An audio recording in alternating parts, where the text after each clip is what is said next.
வணக்கம். துணை முதல்வர் அறிவிப்பு தள்ளி போவதற்கு உதயநிதி தான் காரணம் என புதிய தகவல் கிடைத்துள்ளது. உதயநிதியை துணை முதலமைச்சராக அறிவிப்பதற்கு சீனியர் அமைச்சர்கள் எல்லோரும் ஒப்புக்கொள்வதில் எந்த பிரச்சனையும் இல்லை. ஆனால் முதலமைச்சர் மு.க. ஸ்டாலினின் மகன் என்பதை தாண்டி துணை முதல்வர் ஆவதற்கான எந்த சீனியாரிட்டியும் உதயநிதிக்கு இல்லை என்பது திமுகவின் ஆணிவேர்கள் என சொல்லப்படும். தொண்டர்கள் முதல் சீனியர் உடன்பிறப்புகள் வரை எல்லோருக்கும் தெரிந்த விஷயம்தான். அப்படி இருந்தும் உதயநிதிக்கான பதவி உயர்வை சீனியர்கள் ஏற்கவே செய்கிறார்கள். அப்படியானால் விவகாரம் எங்கே வெடிக்கிறது என்று விசாரித்த போது 4 விஷயங்கள் திமுக தரப்பில் சொல்லப்படுகிறது.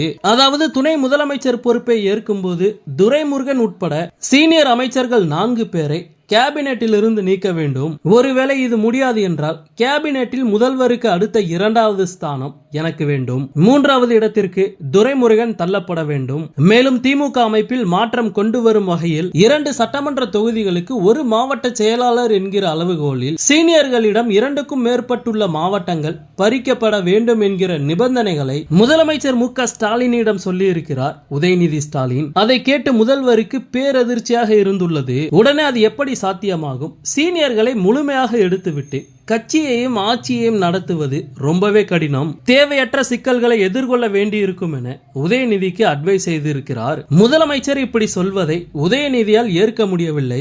இதனால் ஏற்பட்ட கருத்து வேறுபாடுகள் தான் துணை முதலமைச்சர் அறிவிப்பு தள்ளி போகிறது. அநேகமாக பவள விழா பொதுக்கூட்டம் 28ஆம் தேதி காஞ்சிபுரத்தில் நடப்பதால் அதற்குள் துணை முதல்வர் பதவி அறிவிக்கப்பட வேண்டும் என்று உதயநிதியின் நலன் விரும்பிகள் காய்களை நகர்த்தி வருவதாக ஒரு செய்திகள் திமுகவில் பரவி வருகிறது.